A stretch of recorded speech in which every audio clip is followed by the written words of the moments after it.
Woi botak, udah lupa cara menang apa cemana kau ini? Biawa, wow kali ya kan?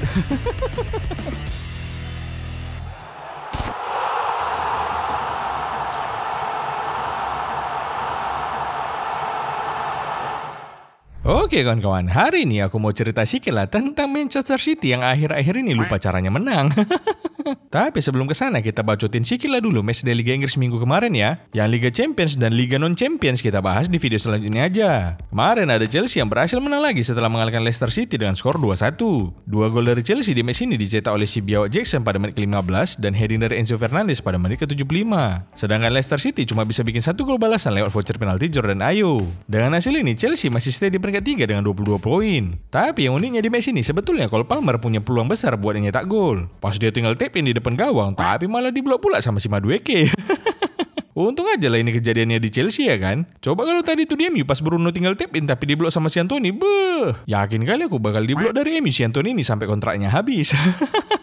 Next, ada Arsenal yang berhasil mengalahkan tim perhutani Nottingham Forest dengan skor 3-0. 3 gol Arsenal di match ini dicetak oleh shootingan keras Bukayo Saka pada menit ke-15, placing cantik Thomas Partey pada menit ke-52, serta gol dari pemain muda Nwaneri pada menit ke-86. Dengan kemenangan ini, Arsenal masih stay di peringkat 4 dengan 22 poin. Mereka kalah produktivitas gol aja dari Chelsea di peringkat 3 yang punya poin sama. Buat kalian fans Arsenal, udah gak usah terlalu berekspektasi tinggi lah. Kasihan nanti kalau gagal lagi macam musim-musim sebelumnya. Apalagi musim ini lebih parah lagi ya kan. Berharap bisa juara ngalahin Manchester City, tapi malah dibokongi terus sama Chelsea. Cuma performa Arsenal lagi bagus ini Nol. Tengoklah pas lawan Sporting semalam. Dibantai-bantai orang itu Sporting ya kan? Iya Nol, sampai si Gio Keres ini pun bikin kami bingung. Nama Gio Keres, tapi nggak ada keres-keresnya, lembek kali. Makanya bingung juga kami kenapa City bisa kalah sama Sporting kemarin. Biawa. City kemarin lawan Sporting pelatihnya siapa coba? Amorim kan? Ini kalian melawan tim transisi. Wajarlah kebingungan. Kalian pun kalau mencat Arteta main lawan Sporting ini pun kurasa kalian ini bantai-bantai. Berarti Sporting jago karena ada Amorim ya Nol. Tapi kok di MU? Jangan dulu kalian bahas itu sekarang. Nanti habis ini. Next, ada Liverpool yang berhasil ngambil secara dramatis 3-2 dari tim juru kunci Southampton. Menit ke-29 sebetulnya Liverpool bisa bikin gol duluan. Memanfaatkan blunder pemain Southampton, placing Dominic Szoboszlai bisa menjebol gawang Southampton. Tapi menit ke-42 Southampton bisa bikin gol balasan lewat voucher penalti dari Adam Armstrong. Sebetulnya agak aneh juga aku nengok keputusan wasit ini. Soalnya nampak di luar kotak penalti pelanggaran dari si Robertson. Iya Nol, aku rasa wasit ini fans MU. Makanya mereka mau bantuin Southampton biar Liverpool nggak menang. Kalian gak usah sujon biawa. Belum tentu ini fans MU. Bukan apa ya kan, kalau MU emang mampu bayar wasit, nggak mungkin mereka ada di peringkat 12.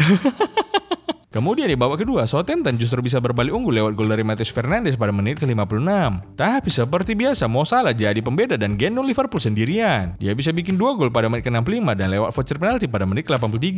Dengan hasil ini, Liverpool makin nyaman di puncak klasemen sementara Liga Inggris dengan 31 poin. Mereka unggul 8 poin dari Manchester City yang ada di bawahnya. Tapi aneh juga aku nengok match ini tadi. Kok bisa Liverpool yang ada di peringkat 1 justru kesulitan buat ngalahin tim juru kunci? Iya Nol, susah lawan Southampton ini Nol. Bahkan dari yang aku rasain ini ya, lebih susah lawan tim juru kunci daripada lawan MU yang cuma mimpi tsunami trofi. Next, ada Manchester United yang harus imbang lawan Ipswich Town. Loh, Madrid Liverpool gak kau bahas Nol? Kan udah aku bilang tadi di video selanjutnya biawa. Apa perlu aku bahas di video selanjutnya dari video selanjutnya? Udah kita bahas dulu lah MU Ipswich sini. Nah ini pertandingan yang kita semua tunggu-tunggu ya kan. Ini merupakan debut Ruben Amorim sebagai pelatih MU. Dan formasi yang dibuat Amorim agak di luar prediksiku. Ahmad Diallo jadi wingback kanan ya kan. Tapi dari formasinya ini bisa langsung kita tengok kalau pas lagi defense Mazraoui jadi center back, Ahmad jadi wingback. Tapi gitu menyerang berubah jadi formasi 4-2-3-1. Dengan Ahmad naik jadi winger kanan dan Mazraoui balik jadi back kanan. Kelihatan keren formasinya ini ya kan. Dan betul aja baru 1 menit main MU langsung bisa bikin gol. Melalui pergerakan dari Ahmad Diallo, crossingnya bisa disambar sama Marcus Rashford menjadi gol. Skor pun berubah jadi 1-0 buat keunggulan MU. Ngeri kali ya kan, strategi si Ruben Amorim ini baru 1 menit main aja udah bisa langsung bikin MU unggul. Iya Nol, udah aku bilang kalau si Rashford ini lebih bagus mainnya di depan daripada di sayap kiri. Nah betul itu biawa, emang si Rashford ini lebih bagus kalau main di depan. Di depan stadion Old Trafford tapinya. Habis kebobolan, Ipswich langsung merespon dan menggempur pertahanan MU. Syutingan keras Modric dari luar kotak penalti dan syutingan jarak dekat Liam Delap masih bisa ditepis sama Andre Onana. Paten kali si Onana di match ini. Berkali-kali ditepis dia syutingan para pemain Ipswich Town. Coba kita tanya dulu lah, kok bisa si Onana ini jadi jago sejak ditinggal sama Erik ten Hag? Macam mana Bang Onana? Kok bisa kok tiba-tiba jadi jago sejak ditinggal Erik ten Hag? Ya, aku nyesuaiin sama pelatihnya aja sih, Nol. Kalau pelatihnya baru, aku tunjukkan permainan terbaikku. Kalau pelatihnya botak lawak, ya aku ikut berselemak lah. Tapi habis itu pada menit ke-43 akhirnya MU kebobolan juga. Melalui aksi dari Omari Hutchinson, placing kerasnya dari luar kotak penalti bisa menjebol gawang Andre Onana. Ciamik kali syutingan si Hutchinson ini kan. Ini MU mau pakai 2 kiper pun masih jebol juga nih itu gawangnya kurasa. Habis itu sampai babak pertama habis udah nggak ada lagi gol yang tercipta. Skor imbang 1-1 pun jadi skor sementara di babak pertama ini. Cemana fans MU nengok strategi Ruben Amorim di babak pertama ini? Menurut kalian siapa yang harus diganti sama Amorim buat bisa mengubah keadaan? Kalau menurutku mending ganti tim sih, Nol. Bau kali tim ini kalau nggak bisa menang lawan tim degradasi soalnya.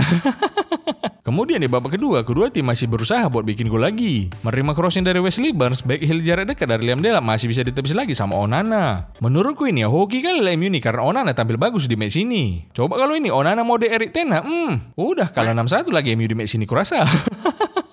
Habis itu udah nggak ada lagi gol yang tercipta, skor imbang 1-1 pun jadi hasil akhir pertandingan ini. Padahal tadi awalnya udah meyakinkan kali ya kan? Kukira tadi MU bikin gol di menit pertama bakalan bisa jadi 1 menit 1 gol. 90 menit berarti 90 gol ya kan?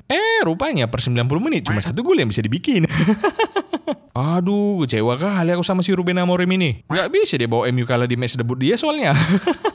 Iya, Nol, kami pun kecewa sama si Amorim ini. Lebih bagus si Van Nistelrooy daripada si Amorim ini kurasa. Sabar wak geng, sabar. Ingat, percaya proses. Kalian contohlah Arsenal dan Mikel Arteta. Walaupun di awal mereka berselemak, tapi sekarang mereka udah main bagus dan jadi penantang gelar setiap musimnya. Lagian pelatih pasti butuh waktu lah buat bangun tim yang dia mau. Apalagi si Ruben Amorim ini gabungnya di tengah musim. Sebetulnya di bawah Ruben Amorim ini, MU ku tengok udah lebih bagus. Tapi lebih bagus lagi gak usah main. Yang bikin fans MU kecewa ini bukan karena skornya, tapi karena permainannya. Soalnya di bawah Ruben Amorim ini MU cuma nampak ganti formasi, tapi tidak dibarengi dengan perubahan sistem yang berarti. Emang kita nggak usah berekspektasi lah sama pelatih muda macam Ruben Amorim ini. Katanya bakal bikin permainan MU enak buat ditonton, tapi cuma bisa main imbang lawan Ipswich Town. Habis pertandingan ini langsung ngebacot lah si Amorim ini karena pala dia nengok pemainnya pada bodoh-bodoh semua. Selain itu dia juga ngeluh dalam seminggu ini udah lebih banyak dia diwawancara media dibanding 4 tahun di Sporting. Yang kasihannya aku udah banyak wawancara dipotong pula sama El Shape of You Ed Sheeran ya kan? Kurasa si Amorim ini dalam hati mikir, kalau masih di Sporting ini udah kojak foto Bang Ed Sheeran ini. Ngefans sekali aku sama dia soalnya. Dan kurasa si Ed Sheeran juga berpikir yang sama. Kalau aja tadi si Amorim ini di Sporting udah kuajak foto lah. Ngefans sekali aku samanya. Ini sekarang udah di MU pula, gak jadilah. Orang pau-pau ternyata dia. Soalnya cuma orang pau yang mau kerja di MU ini. Sebenarnya posisi MU ini sekarang di tengah-tengah. Mau ke zona degradasi pun jaraknya 7 poin. Mau ke peringkat 2 pun jaraknya 7 poin juga. Jadi sebenarnya masih banyak kemungkinan yang terjadi di bawah Amorim nanti. Soalnya nggak bisa kita judge pelatih hanya dalam 1 match saja. Bisa kita tengok dari pelatih MU sebelum-sebelumnya. Ole match pertama di IPL bareng MU menang 5-1 lawan Cardiff City. Endingnya dipecat. Ragnik match pertama di IPL bareng MU menang 1-0 lawan Palace. Endingnya dipecat juga. Erik ten Hag match pertama di IPL bareng MU menang kalah rupanya. Memang si Erik ten Hag ini dari awal pun udah pau ya kan. Intinya dari pelatih MU setelah zaman Sir Alex, kayaknya cuma Amorim ini yang debut di IPL-nya berakhir imbang. Yang lainnya kalau nggak menang ya kalah. Apakah ini tanda-tandanya? Iya ya Nol. Setelah ku cek-cek betul juga kata-katamu ini. Fix lah mungkin habis zaman Sir Alex inilah pertanda kalau MU bakalan juara liga lagi setelah sekian lama. Oh bisa jadi tuh wak geng. Atau bisa juga ini adalah tanda-tanda MU bakalan degradasi setelah sekian lama. Ada Manchester City yang lagi-lagi harus dibantai sama Terpongkengham dengan skor 4-0. Ini nggak perlu kita panggil akar Roberto. Mau kalah 10-0 pun gue rasa nggak ada yang ngetawai. Nggak ada yang peduli soalnya sama klub ini. Kalah aja orang nggak open apalagi juara ya kan. Man City ini hasilnya melawak tapi nggak ada yang ketawa. Walaupun bisa mendominasi pertandingan dan ciptain banyak peluang, tapi Man City masih kesusahan buat bobol gawang Terpongkengham. Bahkan menit ke-13 justru gawang City yang jebol duluan. Menerima umpan dari legend Kulusevski, James Maddison bisa menyambar bolanya jadi gol. Skor pun berubah jadi 1-0 buat keunggulan Terpongkengham. Kemudian menit ke-12 Terpongkengham bisa bikin gol keduanya. Berawal dari blunder Gvardiol, bola bisa dicuri sama James Maddison kemudian dioper ke Son Heung-min. Sebelum akhirnya diselesaikan sendiri sama si Maddison jadi gol. Skor pun berubah jadi 2-0 buat keunggulan Terpongkengham. Gila kali si Maddison Son ini ah. Bisa dia acak-acaknya pertahanan Manchester City. Ah, biasa aja itu nol. Bukan dia yang acak-acak pertahanan City. Emang bebek City ini aja yang udah mengalami penuaan dini.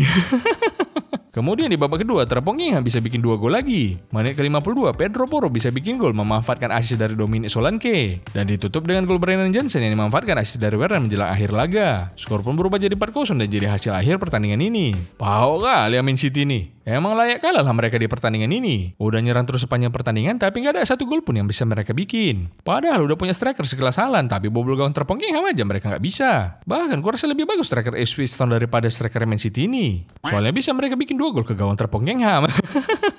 Selain itu emang parah kali lah pertahanan Man City ini. Nampak gampang kali mereka kebobolan. Bahkan dari 6 pertandingan terakhir Man City belum pernah clean sheet dan udah kebobolan 17 gol. Kalau macam ini gak heran lah Man City udah loss rate 5 kali dan gak pernah menang 6 pertandingan terakhir. Jangankan lawan Terpongkengham, lawan tim wanitanya MU pun belum tentu mereka bisa menang.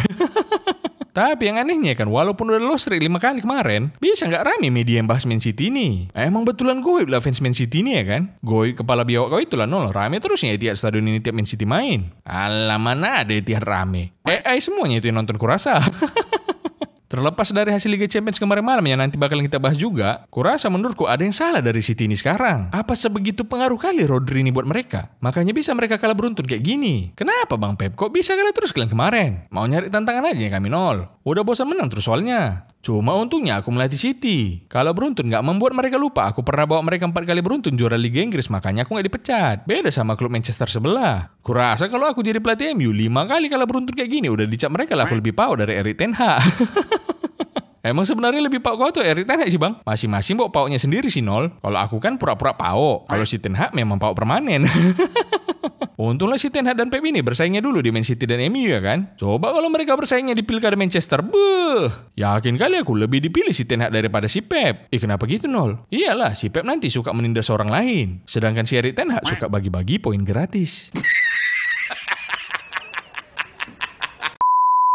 Oke lah, itu aja lah cerita dari aku. Cemana wak geng, nyoblosnya kalian kemarin? Yang nyoblos kemarin paten. Yang nggak nyoblos nggak usah kalian protes-protes kalau berselamat daerah kalian ya. Kalau klub kesayangan kalian berselamat itu bukan karena kalian nggak nyoblos, tapi karena klub kalian memang dibodohi karena terlalu polos.